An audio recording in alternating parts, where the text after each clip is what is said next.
Hi everyone, welcome back to my channel. So we are going to continue studying time complexity in this video. So in the previous video, we learned how to compute time complexity for a simple for loop, and here the value, how do we write time complexity, like on what parameter does it depend upon? So that is going to be written inside. Now you see that if n is equal to 5, we are going to print 5 times, right? And if n is equal to 7, we are going to print 7 times. So therefore we tell that the time complexity for this for loop is going to be dependent on this term. Whatever this n value it is going to be, it is going to print that many times. So if n is equal to 100, then we will print 100 times. Correct? So that's why time complexity inside, or the parameter that the time complexity for this loop depends upon is n, and it is going to be like the summation that we got here is going to be n. So this is how we write the time complexity. Okay, so let's move on and let's learn how to find time complexity for different for loops. Now these are the some examples that I've taken from professor's website. You can find it in the course web page, and here let's find out time complexity for this one. Now as I told you before, we always start from the bottom. So now look at this statement. So this printf statement is a single statement, right? So how much time does it will it take to execute? That is going to be 1 second, right? So next, this for loop. So I explained you how to find the summation like this, right? And it is going to be 5. Now I have found for so much, and now let's see how much time this one will execute.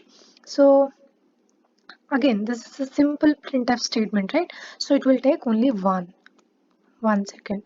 Now coming to this for loop. This for loop is going from I is equal to 1 to I is equal to 7, and this for loop will execute all these statements, right? So it is going to be it is going to execute this one time, and for every I, when I is equal to 1, it will this for loop will repeat 5 times. When I is equal to 2, this will repeat again 5 times, and so on. So until I becomes 7, right? So this is going to be a summation of I is equal to 1 and I going till 7. But what and all is it going to execute? It is going to execute this statement, and along with this part, right? So it is going to be 1 plus, and we already found the time complexity for this part. It is going to be 5, right? So it is same as I is equal to 1 plus I is equal to 1 to 7 5. So this is going to be, so again, this is same as the previous example that we saw. It is going to be 7, and this is 5 plus 5 plus 5 plus 5 plus 5 plus 5 plus 5, right? 3 6 and 7. Okay, so this is same as 5 into 7, that is 35 plus 7 is going to be 42. So this is the time complexity, or I can say that this is the total time taken for this for loop to execute.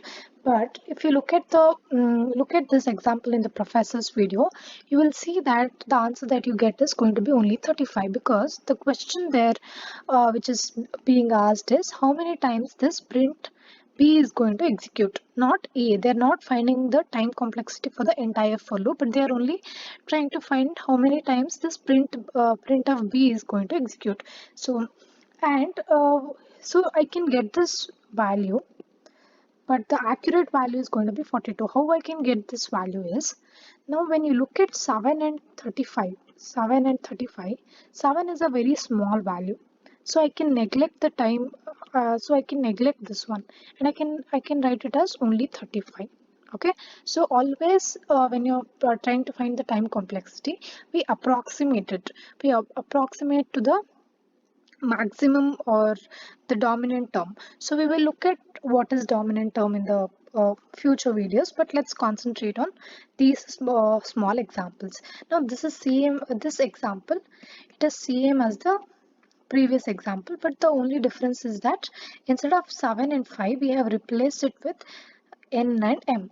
Now, so let's find the time complexity in the same way as we did before. So it is going to be 1, and this is going to be summation k going from 1 to m, 1 to m, and for 1, which is going to be m times, and this is going to be 1, and then this is the summation for summation going from I is equal to 1 to n for 1 plus m, right? Because this part and this part, so 1 plus m, which is going to be summation of I is equal to 1 to 1 plus I is equal to 1 to n of m, correct? So this is going to be n plus m plus and so on.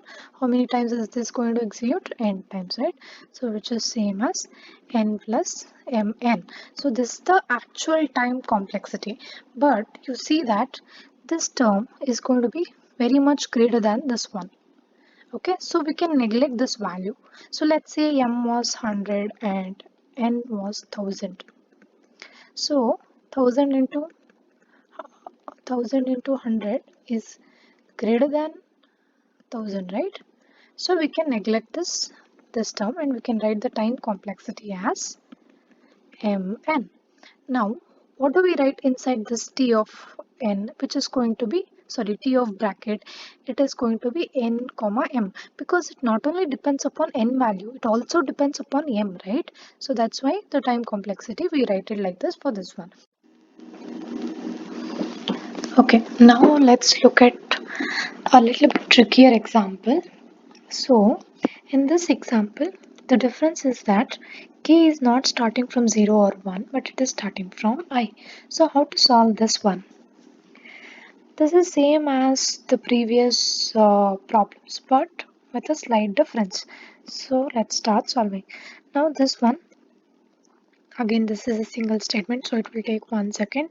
Now, this is a for loop, but I cannot write summation starting from k is equal to I going till n. How do I solve this if I do not know the value of I, right?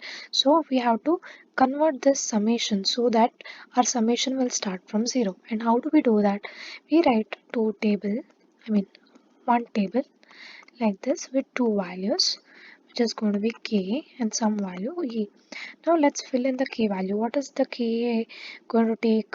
What are the values taken by k? Which it is going to be I, and then I plus 1 because it's incrementing in terms of 1, and then some I plus 2, and then some I plus some value, and then it is going to be I plus last value, right? So I'll fill these values in a moment. So let's see E value. E is going to be 0, 1, 2, and then some E, and then P.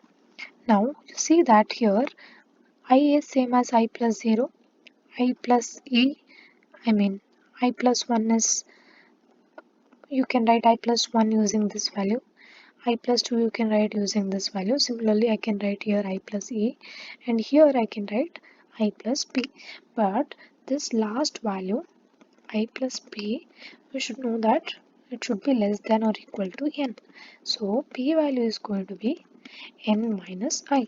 Now here the summation is going to be starting from E is equal to 0 and going till P, because P is the last value, right?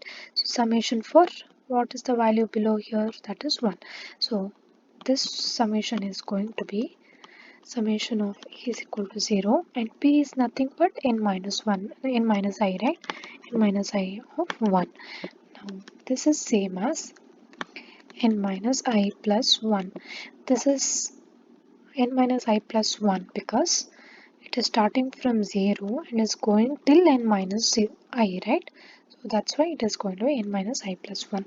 Now coming for this one, this is again going to be 1 second, and then this is going to be summation of I is equal to 1 going till n for this part and this part, right?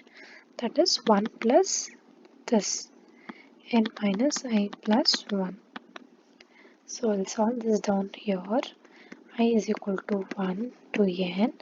This I'll add 2 plus n minus I, which is same as I is equal to 1 to n, 2 plus I is equal to 1 to n minus summation of I is equal to 1 to n of I.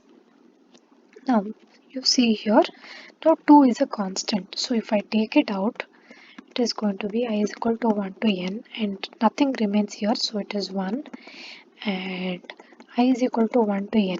But again, n is a constant. Only if you have I here, then you can find the summation using the uh, different formulas. But yeah, since n is a constant, so I'm taking it out, and here I'll be left with only 1. And this is the summation I going from 1 to n. But here this I is dependent on this one, so I'm going to keep it here. Now this is going to be 2 into n plus, this is going to be n into n minus. Now we have the formula for this one. Summation of I going from 1 to n of I is same as n into n plus 1 by 2. Okay, so I'm going to substitute this value here. So this is going to be 2n plus n square minus this. I'll split it, n square plus n by 2, which is 2n plus n square minus square by 2 minus n by 2. Okay, so which is same as this is going to be n square by 2 plus 2n minus n by 2. This is going to be 4n minus n by 2, which is 3n by 2. Correct? So this is same as n square plus 3n by 2, which is n square plus 3n by 2. Again, in this one, n square by 2 plus 3n by 2, like if I keep it like this one, this part is very small when compared to this one, because this is in terms of square and this one is in terms of only degree 1, right? So I can neglect this one if I want, or you can even keep it like that. But what I'm going to do is I'm going to write time complexity as n square.